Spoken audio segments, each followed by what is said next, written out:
oasis. It's a place where the limits of reality are your own imagination. People come to the oasis for all the things they can do, but they stay because of all the things they can be. I'm here talking to all of you now because our future's being threatened. I just came here to escape, but I found something much bigger than myself. I found my friends. Oh, see? I found love. And now, people have lost their lives. No. This is war. We're in control of the future.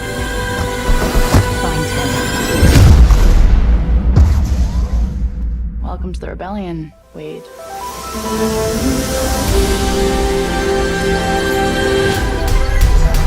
You don't tell anyone who you are. You can't use your real name. Hold on to something. This isn't just a game. We're talking about actual life and death stuff. What's going on? We're practicing my Mario Kart! Ask yourself, are you willing to fight?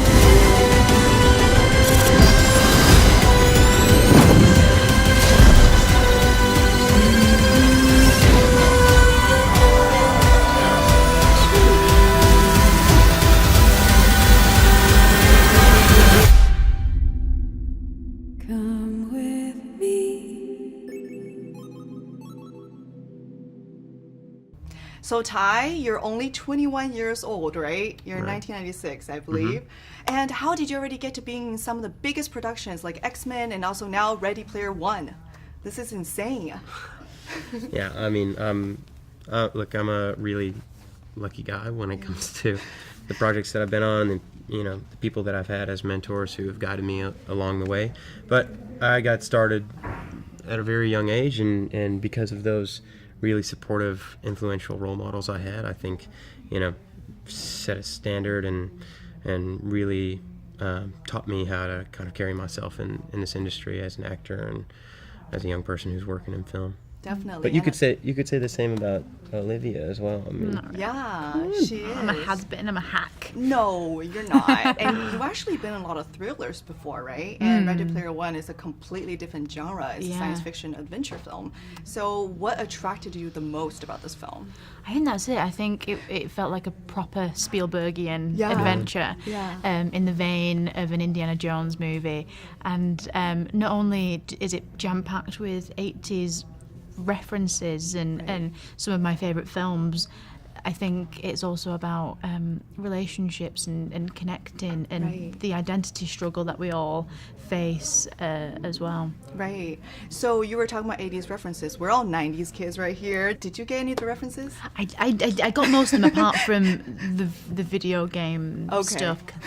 yeah. I But when never played. you read Ernie Klein's book, Ready Player One, or at least when I did, I read it a couple times, but in there on every page there's like 5 obscure references that I don't understand. So I'm always like, all right, what is that? Looking it up, So like, okay, cool, I understand. just Keep Google reading it. and like, there's another one. Yeah.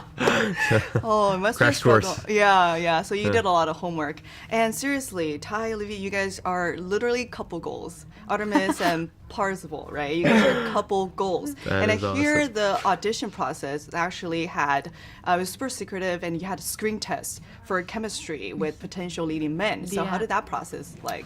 How did that work there out? was girls and boys that were all mixed together to see who had the best not romantic chemistry, but just you can have that with people who you're just playing best friends together. If there's something that is quite jarring, then it's not going to work. But there was many tests with other people, and then Ty came in and we did a few scenes together, and we had to do the scene in the Distracted Globe where we have a bit of a dance together as well. Yeah, that scene is so romantic. And it just worked immediately. Yeah. And, I don't know, felt Olivia- very comfortable and Olivia- very easy. And you're a terrific actor, and No, I love you so much. I love you too. And I could say all the same about you. I mean, Olivia's got such a, her character is so selfless and is fighting for the greater good of humanity in the film, which is something that I think over the course of the movie my character learns from her. So not only does my character look up to her in the movie, I look up to you in real life because I'm ancient. no, I'm you're, so much older you're an than amazing person, amazing talent. So seriously, you're Thanks, someone that Ty.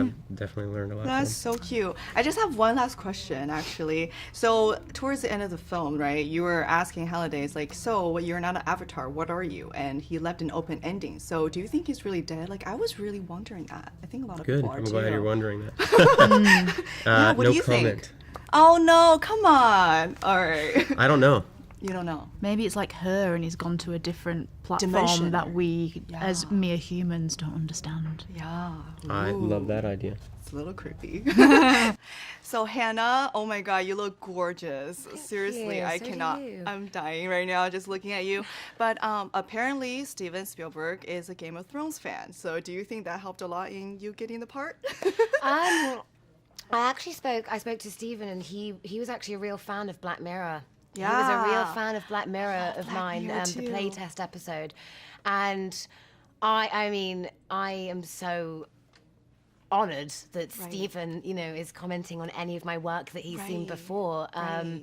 But it was, I think, yeah, he's a Game of Thrones fan, but I know that it was Black Mirror for him. Right. Let's talk about Black Mirror for a little bit, right? So every episode is a standalone story, but you were the only character that was able to come back for a second episode. Why do you think that know. is? You were able to break that trend. Oh my gosh, I don't know. It was amazing. I was like, thanks, Yeah. Charlie Brooker. He's incredible. He's Yeah. incredible. But I resonate. I mean, that Black Mirror for me. I'm such a fan of Steven Spielberg's amazing stories. I grew up on that. Right. And also Roald Dahl's Tales of the Unexpected. Just these dark standalone tales. I love dark And tales. I love it as well. And that's what Black Mirror is as well. It's Exactly. each standalone dark tale that kind of makes you feel happy or sad or weird. And I was so honored to be able to be in that world and to play that. That's awesome. And Ben, let's talk about your character in the film. I'm pretty sure I'm not the only one. A lot of people hated you from the film because, I mean, what was the backstory of your character? In the beginning, you Okay. were so vicious and obnoxious, but towards the end where you were about to shoot Wade, but then you had a moment of realization. What was that about? Okay, so let me tell you about Nolan. Nolan starts his life working at Gregarious Games. Now, I often draw the analogy that he's like one of the people who saw the Sex Pistols play at the Manchester Free Trade Hall, but he's the only guy that didn't get it. He's the only guy that thought that the point of it then is to go out and sell Sex Pistol t-shirts, you know, rather than actually start a band of his own Right, or be right. creative in some way. Right. He's the guy that just wants to make the cash from it. Okay. So he's an outsider at Gregarious Games. Right. And then when the creator dies and stuff, he's just one of these guys that can maneuver really well. Right. But I think the reason that the thing happens at the end is because he still can recognize. Because there's some things in life that you just, it doesn't matter what. And it's also, it's over. It's over. You know, it you happened. realize it too. And it's kind of like, well, there it is, you know. Oh, there it is. Right. And what was the relationship between the two characters? I feel like there was some sort of power struggle there. Oh, I mean, oh you yeah. would like Yeah. defy him, slap him. I mean, even though that was towards the end, but No, still, no, like, but- throughout well the story. deserved. Yeah, but by rights, you know, like, I mean, come on. This is the person feisty. that should be, I mean, this is serious muscle. Yeah. You know what I mean? I Like, think, this is a serious piece of- Finale is so good at her job. She's amazing. She should probably be higher up than where she is. Yeah. 100%. I agree. And she's not. Yeah, she doesn't deserve to be where she is at the moment. And she's good. She's good at her job. Exactly. And how was working with Steven? That's It was incredible, very right? disappointing. I mean, I just thought I God. expected more. You're gonna be I bad. expected him to turn up, you know, prepared and knowing what. And I felt like, you know, we were all ready, and then we'd have to wait and wait, God, and he'd just Ben. come up with some genius shot or other. Okay, yeah, that's what you want to do. That's how you want to do it. Okay, yeah, sure, it's your dime, buddy. You know. Do you feel the same, Hannah?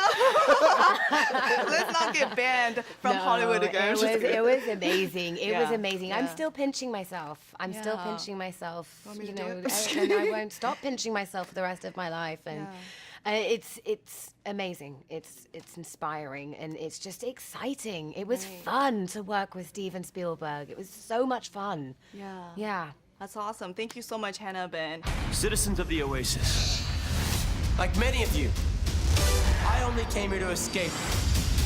But I found something much bigger than just myself. Are you willing to fight? Might as well jump! This is war. Find it. Welcome to the rebellion.